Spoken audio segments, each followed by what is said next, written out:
Olá, seja bem-vindo ao lançamento da série Brasil, A Última Cruzada. Você está prestes a conhecer uma história de sacrifício, virtude e coragem, que por muito tempo nos foi negada.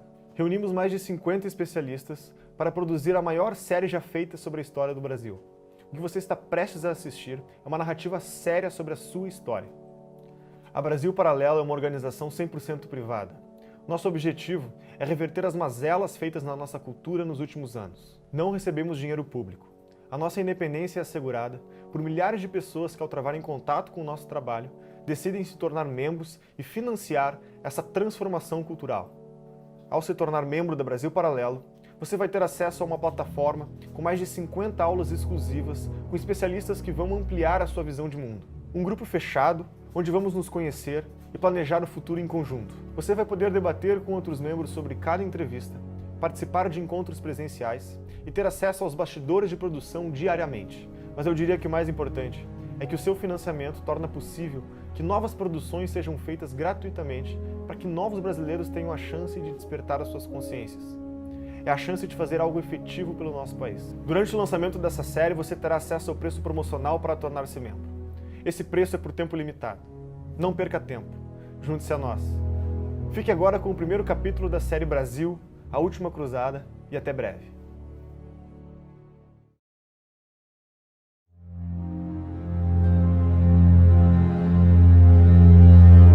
Assim como a biografia de um homem começa na história de seus ancestrais, nossa pátria não pode ser compreendida apartada daquela que a concebeu e gestou. E a nossa identidade terá de ser buscada em acontecimentos enterrados por muitos anos, a milhares de quilômetros, no velho mundo e nas profundezas do oceano. Neste mergulho rumo às origens remotas, muitas das linhas que separam os mitos da realidade e a história das lendas vão sendo borradas pelo nevoeiro dos séculos e pelas crenças dos antigos. Os acontecimentos que formam o curso do tempo vão deixando para trás verdades esquecidas, mas que de alguma forma podem ser resgatadas, porque estão marcadas no solo, nos escritos e nas memórias dos homens que já viveram. Essa é a história que vamos contar, de um povo que ultrapassou os limites impostos pelos oceanos e disputou palmo a palmo contra o vento os rumos do seu próprio destino e que assim fez dele o caminho para um novo mundo.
De repente é como tudo se passa, como se nós tivéssemos esquecido que somos brasileiros. A melhor solução para o Brasil é dar um pouco de Brasil para as pessoas. É comum encontrarmos no nosso dia a dia pessoas salientando as belezas naturais do Brasil. Pouquíssimas vezes encontramos pessoas salientando as belezas humanas do Brasil. Então você não pode celebrar mais os heróis nacionais, porque os heróis nacionais são parte da ideologia dominante. Então você faz a apologia do território, dos bichos e dos índios, etc, etc. E não, os heróis desapareceram. A apologia do território separada da apologia daqueles que a conquistaram não faz o menor sentido. todos eles, enfrentam uma crise de identidade. Porque eles não sabem quem são, não sabem de onde vieram, não conhecem toda a sua história. Sonegar essa história a um povo, sonegar essa história a uma nação é um ato perverso. Bom, veja você, a história é a própria identidade nacional. O que é a identidade nacional? É a memória coletiva de feitos realizados em comum que dão às pessoas um senso da retaguarda das suas próprias vidas, da origem dos seus valores, sentimentos, etc, etc. O ser humano não foi feito para ele ser, cada um que nasce, ser um novo Adão no paraíso, que surge do nada, né? Surge pronto e se faz a si mesmo. Isso é absolutamente impossível para o ser humano. Você vê, de todas as espécies animais, aquela que mais depende do aporte da geração anterior é o ser humano. E quando você amplia a memória pela história, você se sente não mais um ser que nasceu, digamos, há 1 década, 2 décadas, 3 décadas atrás. Você se sente um ser ligado à humanidade. Você é um ser humano e você faz parte dessa história inteira. Você não faz só parte da tua história. Todos os instrumentos de que ele vai dispor para lutar pela sua vida, para fazer a sua vida, ele recebe do quê? Um negócio chamado cultura. Então, cultura é o conjunto dos bens intelectuais acumulados. Se isso não é passado para ele, ele não sabe onde está. Ele está perdido no espaço e no tempo. Na medida em que nós vamos aprendendo, ou seja, aprendendo a participar do mundo e herdando esses valores civilizacionais, a história está entre eles, né? Nós vamos desenvolvendo cada vez mais, inclusive, a nossa capacidade de afirmar aquilo que em nós é único.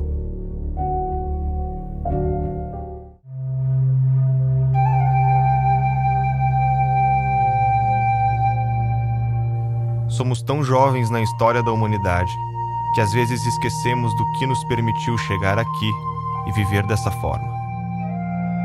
Há 30 mil anos, nossos antepassados tentavam dizer alguma coisa quando pintavam nas rochas.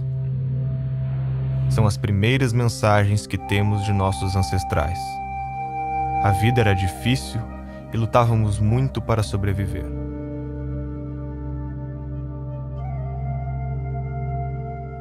Os humanos não sabiam onde estavam. Imprevistos como animais selvagens e o frio faziam parte de um dia a dia incompreendido. O mundo era um lugar aberto e desconhecido, onde nossa chance de sobrevivência parecia baixa. Alguns de nós fizeram o que parecia impossível. Aprenderam a olhar para o futuro quando viam as estrelas, prevendo o clima e a migração dos animais. Graças a essa incrível descoberta, a humanidade teve uma oportunidade única: entender o ambiente à nossa volta. Começamos a plantar, domesticamos animais e estabelecemos um lar. Pela primeira vez na história, os humanos paravam de fugir e de passar fome. Tínhamos mais do que podíamos carregar. A escrita nascia para mudar a nossa história. Decidimos registrar ideias e acontecimentos. Era uma forma de transcender o medo da morte. Enviar ao futuro nossos pensamentos, nossas crenças e nossas experiências passou a ser possível. Foi quando começamos a herdar o conhecimento da humanidade. Isso tudo nos levou de caçadores a filósofos, de fugitivos a arquitetos. Criamos a ética para aperfeiçoar a convivência, as leis e o júri para aperfeiçoar a justiça, e constituir família passou a fazer parte da nossa tradição de levar a humanidade adiante. Quando vivemos o nosso dia a dia, aqui, no século XXI, desfrutamos desse legado. A filosofia grega, o direito romano, a moral judaico-cristã e a experiência acumulada de nossos ancestrais fazem parte de nós. Essa é a herança que chamamos de civilização ocidental. Se hoje os territórios estão divididos em países, com idiomas e regras estabelecidas, nem sempre foi assim. Neste longo caminho, cada povo colocou um pedaço da estrada que hoje trilhamos. A terra que hoje abriga Portugal era considerada o fim do mundo. A fronteira com um oceano desconhecido sempre foi atraída e cobiçada. Diversos povos viveram por lá até ver a ascensão do Império Romano e a entrada das tribos germânicas, dos suevos e visigodos. Os visigodos formaram cidades na Europa Ocidental e durante 3 séculos ocuparam grande parte da Península Ibérica, preservando e absorvendo a cultura de seus antepassados. Como essa cultura veio parar no Brasil? O que as guerras entre diferentes visões de mundo têm a ver com a nossa história? Para enxergar melhor o presente, precisamos voltar um pouco no tempo. No ano de 700, por volta de 700, surge a fé muçulmana. E ela já estava se ampliando em todo o Oriente Médio, norte da África. A fé muçulmana nasce em Meca, na Arábia Saudita, com Maomé, o pregador que afirmava ter recebido a revelação de ser um enviado de Deus. Nessa revelação, a sua missão seria resgatar ensinamentos que foram trazidos por profetas como Moisés, Abraão e Jesus, mas que ao longo do tempo teriam sido distorcidos. Foi juntando adeptos que, após a sua morte, compilaram seus ensinamentos no Alcorão, livro que embasa a fé islâmica e discorda das crenças judaicas e católicas. Também criaram a Jihad, a guerra de manter o islamismo pleno dentro de si e levá-lo ao maior número de pessoas possível. Dessa forma, buscaram alargar os horizontes do território islâmico, inicialmente tomando o Oriente Médio e o norte da África, para depois entrar na Europa Ocidental. A estratégia foi longa na duração e rápida na conquista. Os muçulmanos precisaram de menos de uma década para dominar a maior parte do território europeu. A invasão começou em 711 e 3 anos depois já habitavam a maior parte da Península Ibérica. O curioso é que essa ocupação foi incentivada pelos mesmos povos que habitavam a região. Os visigodos viviam envolvidos em disputas internas e, por causa dessa rivalidade, uma facção de visigodos pediu ajuda de um líder muçulmano do norte da África, que não só atendeu o pedido, como deu-se conta da riqueza do território e aproveitou para tomá-lo para si. A entrada foi muito rápida, entraram justamente por Gibraltar, conseguiram cruzar ali do Marrocos, chegaram até a Espanha e pouco a pouco foram tomando as vilas, foram tomando as cidades.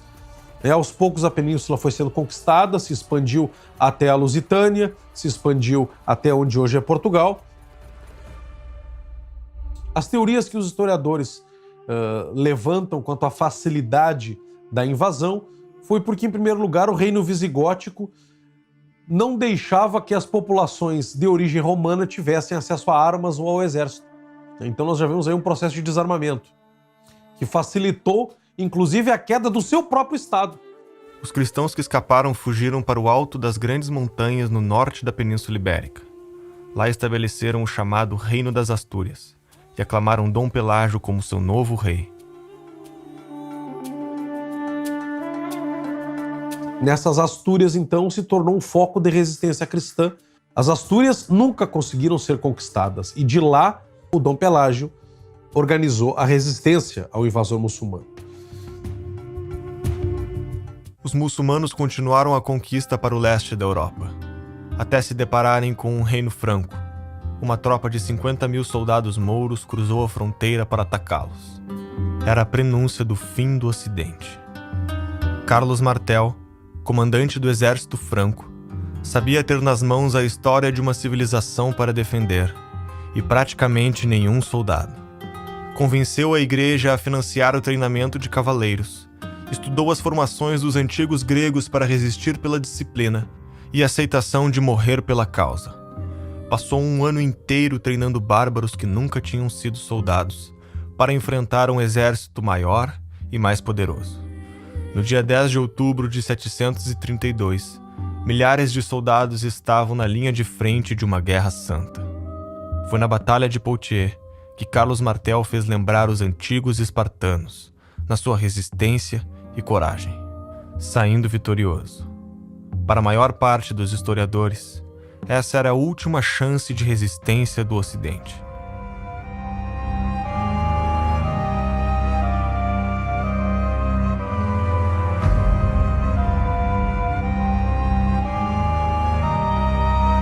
A vitória significava um suspiro de esperança para os inimigos do Islã. Com isso, as Astúrias começaram o processo de reconquista do território dominado pelos muçulmanos. Até que houve uma grande batalha em 722, a Batalha de Covadonga. Foi considerada essa Batalha de Covadonga o início da reconquista cristã, porque eles não estavam mais se defendendo ou fazendo pequenas guerrilhas, mas se defrontaram diretamente com o inimigo num processo de expansão do reino das Astúrias. Né? Os mouros tinham conquistado a Espanha e agora era hora de reconquistar a Espanha. Era hora de reconquistar o território perdido. E Covadonga é um evento importantíssimo para a cultura católica espanhola. Né? Dom Pelágio é considerado justamente um grande herói, não só porque ele resistiu e se organizou nas Astúrias, mas porque foi um herói vencedor em Covadonga. Né?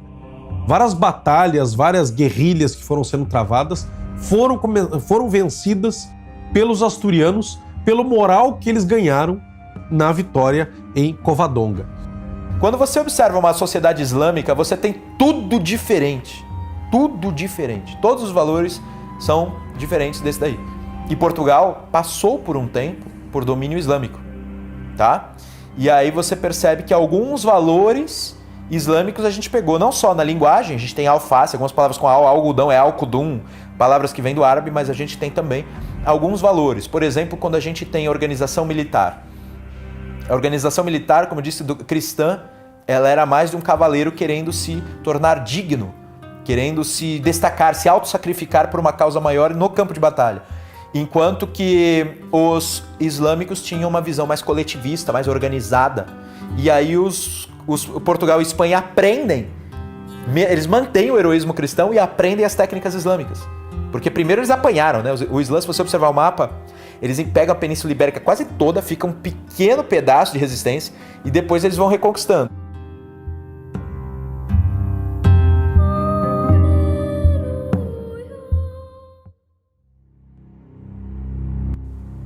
Passavam-se 4 séculos desde que os muçulmanos tinham tomado a cidade de Jerusalém, impedindo a peregrinação cristã de visitar o túmulo de Cristo. A vida ocidental nessa época parecia derrotada e sem esperanças. Em cada volta que dá à terra, a fé deixa de existir. O temor ao Senhor não mais prevalece entre os homens. A justiça desapareceu do mundo e a violência toma conta das nações. A mentira, a traição e a perfídia pairam sobre nós. A virtude não existe mais e hoje é algo sem valor. O mal reina em seu lugar. Se voltássemos no tempo, até o século XI, seria difícil acreditar em nossos olhos. A Europa parecia uma região amaldiçoada.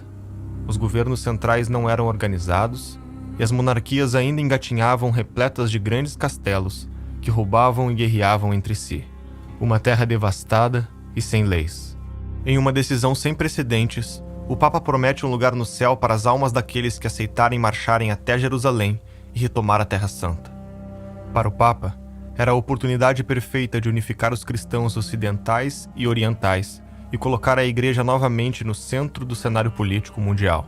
Se não era possível viver em paz na Europa, seu povo decidiu buscar uma vida melhor, neste mundo ou no próximo. Estava inaugurada a Era das Cruzadas. Agora milhares de cristãos vindos de toda parte da Europa marchavam para retomar Jerusalém das mãos dos seguidores de Maomé.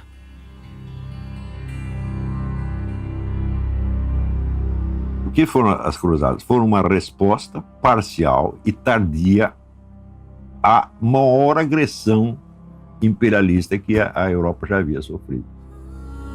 Você vê que nem os romanos fizeram tanta devastação quanto os muçulmanos fizeram.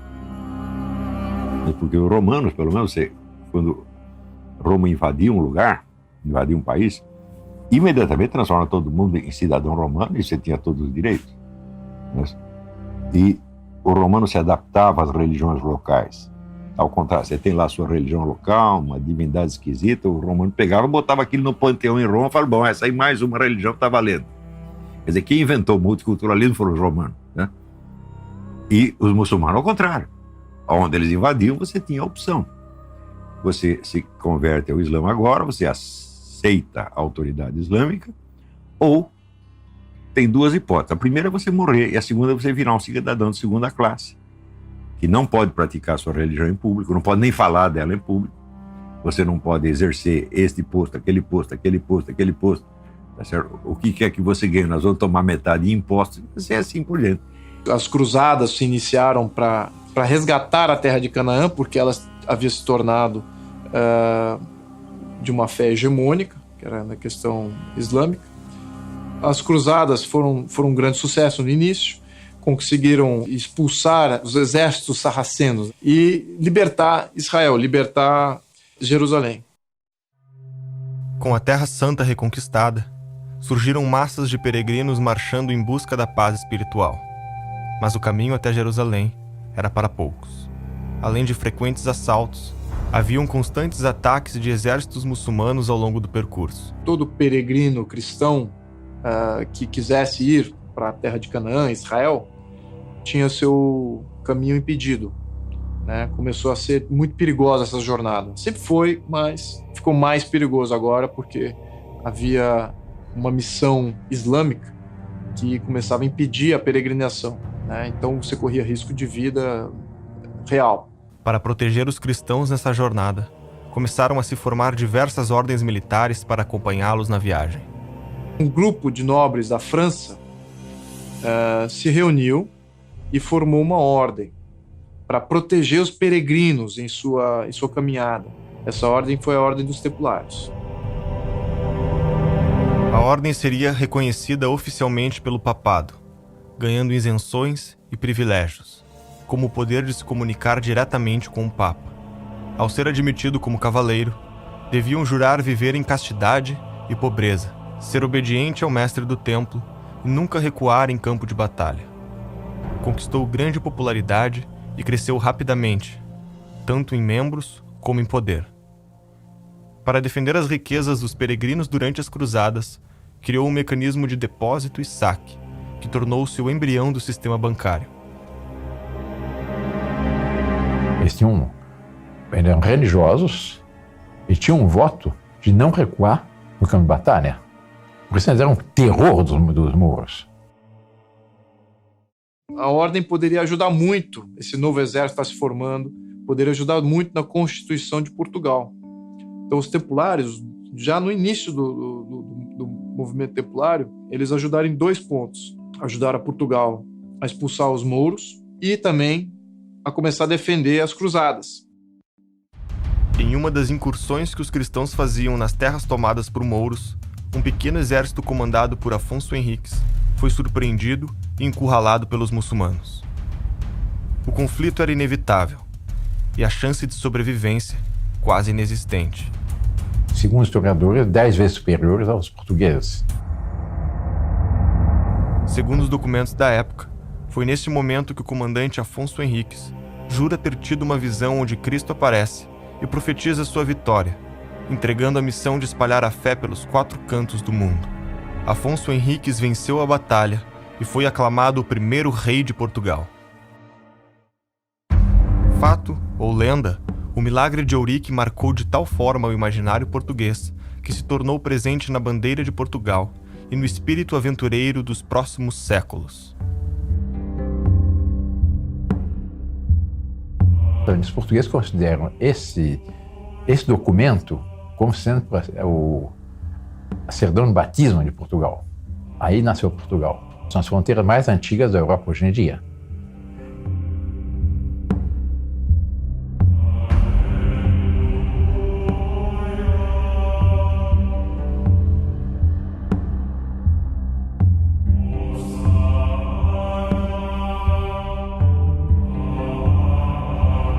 A civilização se funda com orientações gerais que vêm do mito. Mito não é sinônimo de mentira. Você vai ao dicionário e vai ver que mito tem várias acepções, uma delas é sim, enganação, ilusão, mentira. Mas o mito, no sentido em que eu uso, é o sentido grego, e o sentido grego é uma explicação primordial sobre a ordem do universo e sobre a ordem humana. Então, por que primordial, né? Porque é uma explicação sem tempo, lá no passado, que você não sabe direito quando foi. Algumas coisas aconteceram e elas explicam como o universo surgiu, explicam como a vida humana se organizou e por quê, qual é o entrosamento dessas coisas. Sem mito não tem civilização. O que nós tivemos aqui é a figura do pai fundador. né? E essa característica se manteve presente desde a fundação de Portugal, desde Dom Afonso Henriques. Com isso ele ganha mais poder, ele ganha mais autonomia e ele continua, então, a formar os seus domínios, impedindo que o Moro entre novamente. A Espanha, pelo contrário, continua a lutar contra o elemento Mouro, contra o elemento mourisco. A Europa estava em constantes conflitos entre os reinos. Todos queriam afirmar seu poder e as fronteiras eram frágeis. Entre eles estava a França, onde o rei Filipe IV, o Belo, queria expandir o seu poder a qualquer custo para enfrentar a Inglaterra. Foi quando teve uma ideia inédita: cobrar impostos da igreja. A retaliação foi rápida e o rei foi excomungado pelo Papa. O Papa não esperava que a campanha difamatória feita por Filipe o Belo pudesse ser tão forte a ponto de ele acabar espancado e morto pela população. O novo Papa que o sucedeu também morreu em menos de um ano, em origens até hoje desconhecidas. É quando assume o Papa francês Clemente V que reverte as decisões da Igreja em favor de seu rei. Na ânsia por poder, Filipe IV continuou expropriando judeus e bancos, gerando inflação, dando calotes e fazendo imensas dívidas. A população se revolta com a imensa crise e o rei recorre à Ordem Templária, que emprestou dinheiro para pagar suas dívidas. O problema é que o empréstimo foi indevido. O dinheiro era usado para as cruzadas e quando o grão-mestre da Ordem, Jacques de Molay, soube do fato, expulsou o tesoureiro, abrindo um cabo de guerra com o rei francês. Filipe o Belo usa de novo a mesma estratégia. Começa a campanha difamatória contra os templários e usa o Papa que está sob seu domínio para proibir a ordem e confiscar seus bens. Na noite de sexta-feira de 13 de outubro de 1307, centenas de cavaleiros templários por toda a França foram capturados pelos soldados do rei e, segundo alguns historiadores, sujeitos a torturas para confessarem seus crimes. Até hoje, não temos todas as conclusões sobre essa história, mas para muitos, aquela noite seria o motivo da superstição de sexta-feira 13 ser um dia sombrio.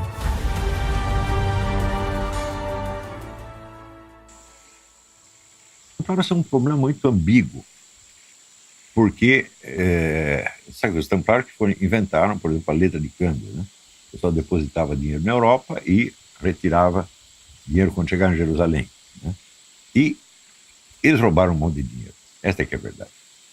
Mas, ao mesmo tempo, existe todo um legado heróico e místico dos templários. Foi um processo muito sangrento. Foi decretado todos os templários como os hereges e houve aí um grande derramamento de sangue, várias armadilhas armadas contra os templários. E então, enfim, foi uma ordem aí que poderia ter trazido grandes avanços para a Europa, mas estava ali sendo sufocada pela ganância e tirania de um dos seus soberanos que se sentia ameaçado. Após a prisão dos templários na França, o Papa Clemente V solicitou a Dom Dinis que fizesse o mesmo com os templários portugueses. O rei não atendeu o pedido do Papa. Um único país não atendeu essa bula de uma maneira contundente. Esse país foi Portugal. Portugal reconhece o valor da ordem e dá salvo-conduto e abrigo a essa ordem. Do legado de Dom Dinis, fundador da Universidade de Coimbra, talvez nenhum ato tenha sido mais impactante do que a hábil manobra política que entraria para a história. Quando foi extinta a Ordem dos Templários, infelizmente, o rei de Portugal pediu que, em Portugal, a ordem continuasse. Porque a ordem, os cavaleiros da Ordem Templária, que eram os grandes defensores da fé e das cruzadas, da Terra Santa, etc. O rei de Portugal, Dom Dinis, ele se apressa em criar novas ordens e pedir ao Papa que transfira os bens dos templários para o seu governo, para, digamos assim, o governo destas ordens. E então o rei Dom Dinis cria a Ordem de Cristo. Então ela vai continuar em Portugal, mas com o nome Ordem de Cristo. A firme postura do rei de Portugal levou o Papa a incluir uma cláusula em sua bula, abrindo exceção para Portugal e seus aliados sob a transferência dos bens da ordem. E aí é que se explica um monte de coisas, né, da nossa história. Como que um país tão pequeno que era Portugal, como que esse país, de repente, avançou e se tornou um grande conquistador dos mares. Como que esse país, de repente, era o país do qual saía todos os maiores navegadores durante um bom período. Este corpo de elite resolveu uma necessidade vital para a consolidação e o fortalecimento do Estado português. Entrosada com a esfera política da coroa, alargaria os horizontes do reino, conduzindo à expansão de Portugal pelos mares.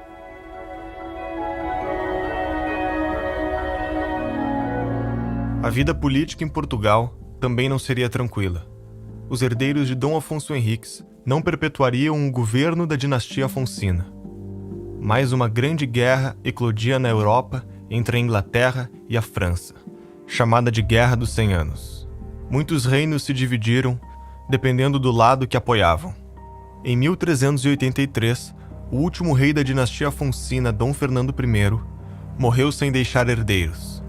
Acontece que este rei tentou invadir o reino de Castela 3 vezes durante a Guerra dos 100 Anos, perdendo em todas, e na última foi obrigado a casar com a princesa de Castela para estabelecer a paz.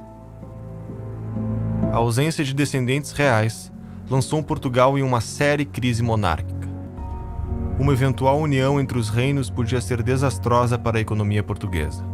Castela ainda vivia sob uma economia feudalista, ao passo que os portugueses já apresentavam o desenvolvimento da burguesia que logo situaria a nação como a mais poderosa do mundo conhecido. O conflito só teve fim em uma guerra armada quando, em 1385, Dom João, o mestre de Avis, enfrentou tropas castelhanas na Batalha de Aljubarrota e foi proclamado o novo rei de Portugal.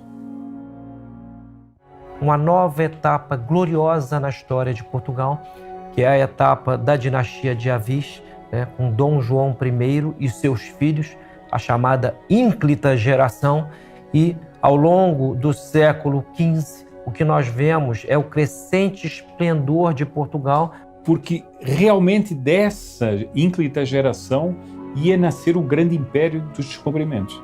Nós temos um dos filhos de Dom João I, que é o infante Dom Henrique, que começa e lança Portugal nessa grande aventura dos descobrimentos.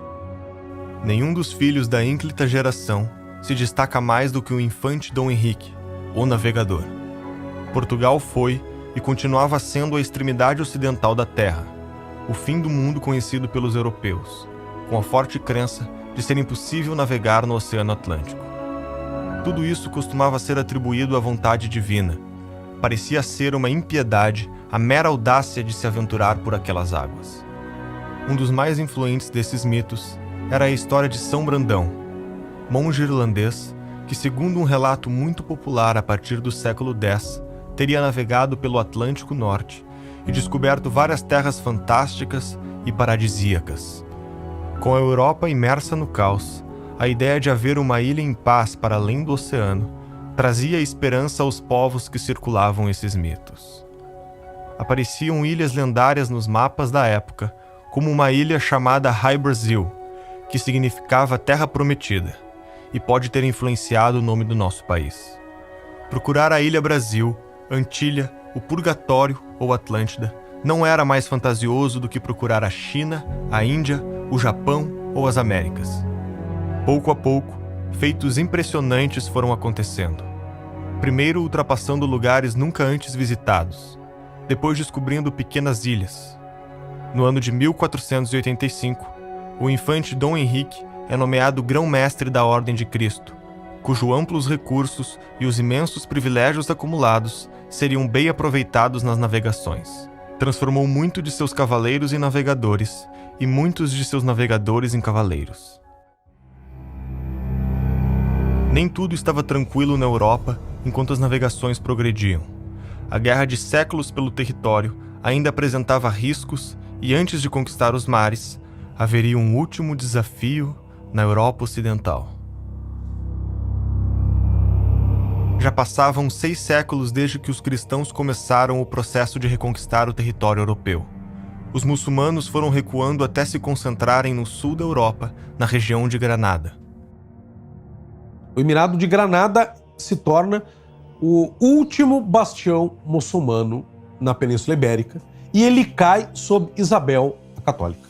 Ela era uma mulher de formação intelectual muito grande e pensa que é sua missão reconquistar de vez a Espanha, terminar o que os seus antepassados fizeram. Os muçulmanos estavam em Granada, eventualmente guerreavam contra os cristãos e tinham planos de reconquistar toda a província.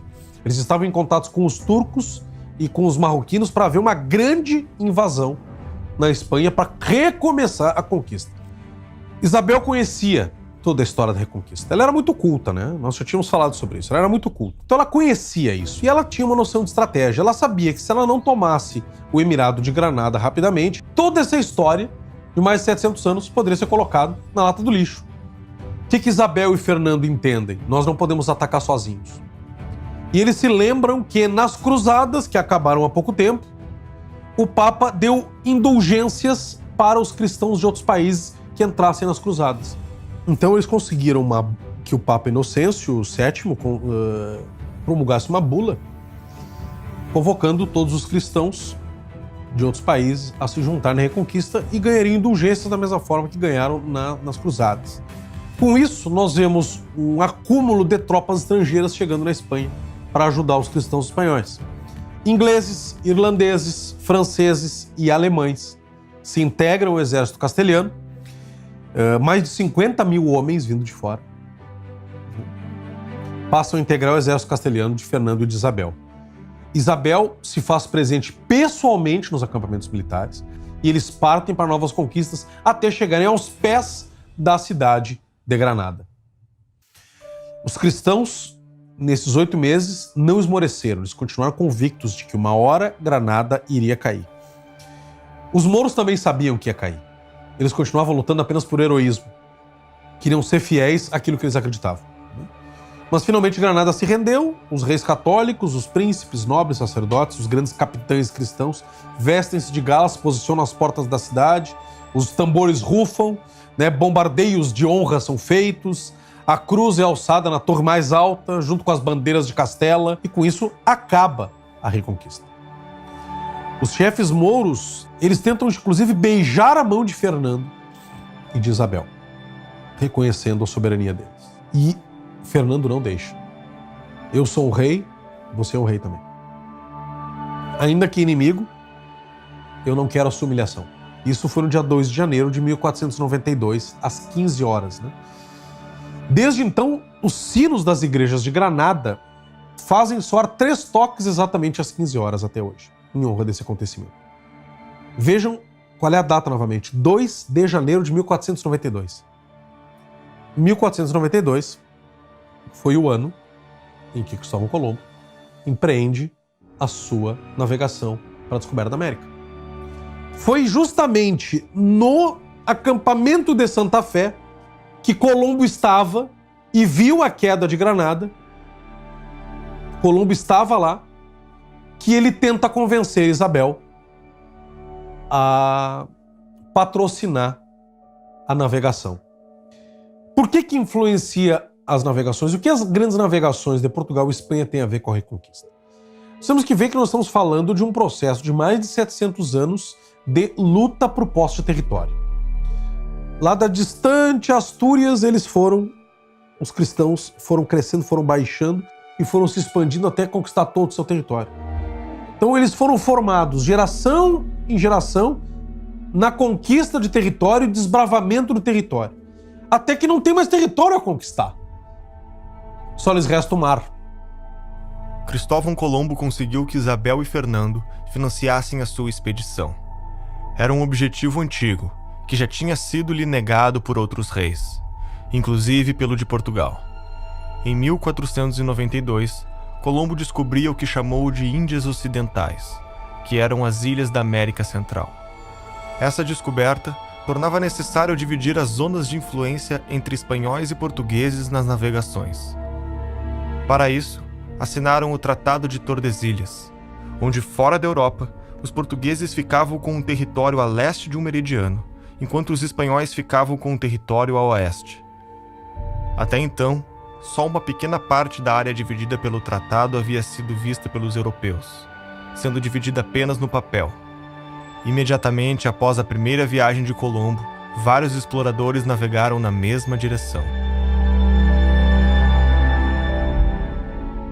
Mas eles já tinham noção de que havia algo do outro lado do Atlântico, a tal ponto que quando houve os tratados entre Espanha e Portugal, eles insistiram que a linha demarcatória fosse 70 milhas mais ao oeste, de onde veio o Tratado de Tordesilhas.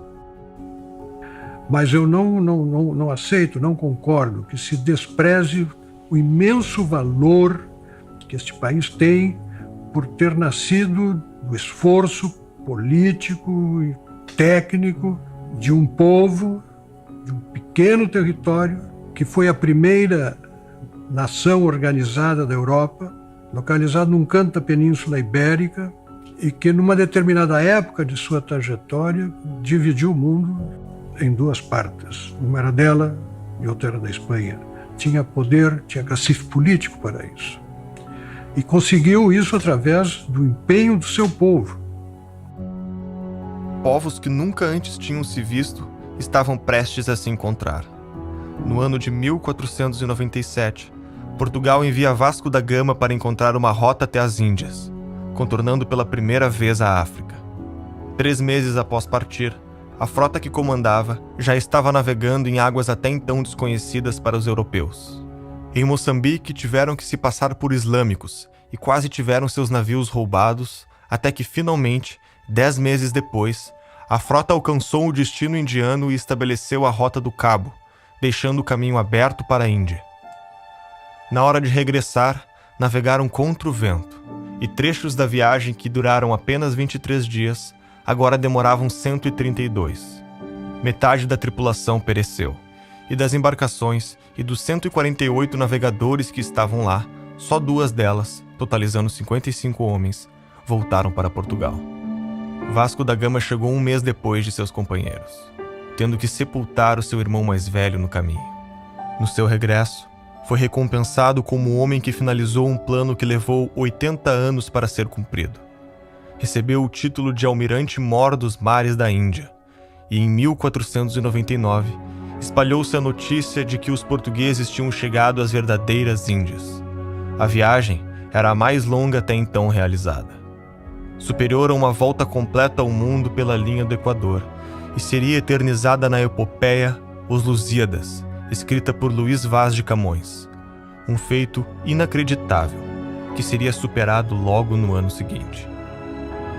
As grandes navegações, eu comparo as grandes navegações com a NASA, as viagens espaciais, o Cabo Canaveral, nos Estados Unidos do século XX.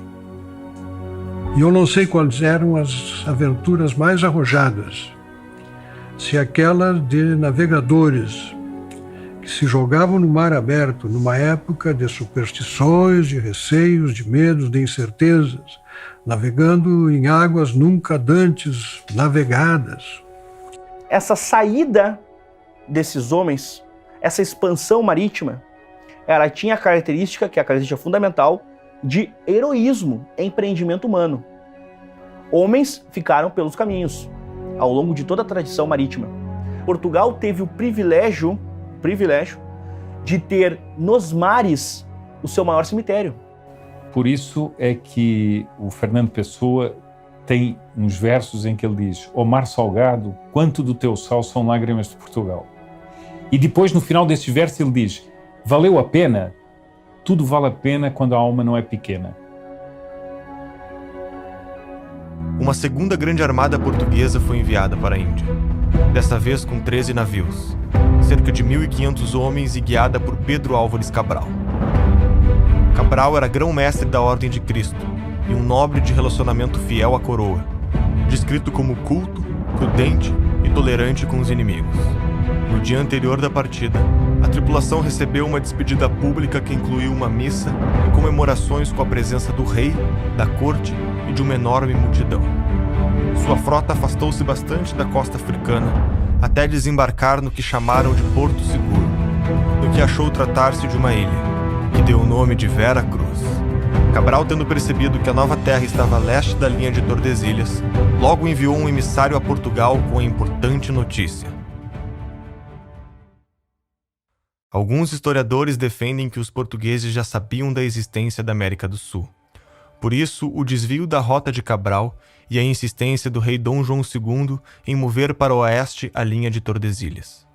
Outros defendem que o objetivo deste empreendimento era estabelecer relações comerciais na Índia e que o desvio se dava por necessidades de navegação, fazendo da descoberta algo acidental.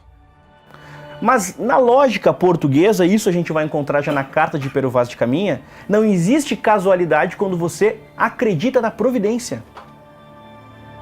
Então é um debate menor no sentido português de seu tempo, porque um português fiel à tradição católica, ele não está se preocupando se ele chegou sem querer ou por querer. Ele acredita que está ali por um motivo e esse motivo é missionário. E esses elementos nós já encontramos na certidão de batismo, como muitas vezes é colocada assim, a Carta de Pero Vaz de Caminha. Como é que vocês acham que, de repente, um povo que na Idade Média lutou por 8 séculos contra o inimigo islâmico vai do nada se transformar num mercador? Só quero realizar comércio. Não faz o menor sentido. Essa história, assim como ela é contada, de que o português sai só para encontrar especiarias e para ter um melhor acesso a rotas comerciais, isso não se justifica de modo algum. É um desconhecimento completo de que era Portugal, né? De o que era o mundo medieval. O mundo medieval é um mundo de grandes guerreiros. Você não se lança num pequeno barco através de um oceano que você não conhece para encontrar um pau-brasa vermelhinho. Não é isso. É para encontrar a terra prometida. É para encontrar a terra abençoada. Isso é um fator motivador dos grandes descobrimentos, até mesmo hoje do espaço. Eu estou indo para o espaço para descobrir que em tal lua de tal isso aqui vai ter um ferrozinho. Você está indo para o espaço para descobrir vida. Vida além da sua vida própria. É isso que motiva. Não é coisas pequenas assim. Então, entender isso. Entender bota um monte de molecada num barco e lança eles. Para quê? Porque eu quero que ele pegue uma pedra lá, né, do outro lado do oceano. É isso? Não. Eu quero que ele encontre o paraíso. Essa que era um fator motivador. Então, era a base da vontade, era o elan do negócio. Então não era coisa pequena, não era uma coisa frívola como se constrói. Não era nada disso. Claro, é mais difícil eu contar essa história para um número muito grande de pessoas. É muito mais complicado. O fato é que no dia 22 de abril de 1500, os portugueses atravessaram o Oceano Atlântico e chegaram no Brasil. Era o ápice da expansão marítima portuguesa. Portugal não era mais a extremidade do fim do mundo, e a história dos dois lugares nunca mais seria a mesma. A história merece ser contada, pela sorte, pela providência, pela virtude ou por todas elas. Chegamos até aqui. Nossa trajetória tem nome. E cada vez que olhamos para trás, lembramos de cada personagem que construiu o palco de nossas vidas. Temos a oportunidade de escolher nossas referências, aprender com os nossos erros, elevar o nosso moral. Em algum lugar, sempre haverá o panteão daqueles que nos trouxeram até aqui. Lá estão as paixões, os méritos, os sacrifícios e todo o heroísmo da humanidade. Não foi fácil. A preservação desse lugar cabe a nós. Não podemos deixar que roubem os degraus da nossa civilização. E sempre que estivermos perdidos e sem saber para onde ir, eles estarão lá, de braços abertos, para nos contar tudo o que sacrificaram para dar um passo além do que parecia possível. Não se trata apenas de não esquecermos de onde viemos. Se trata de não esquecermos para onde estamos indo.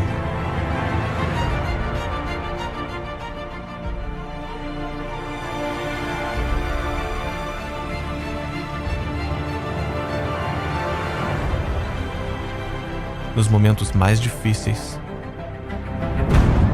a história deve ser lembrada.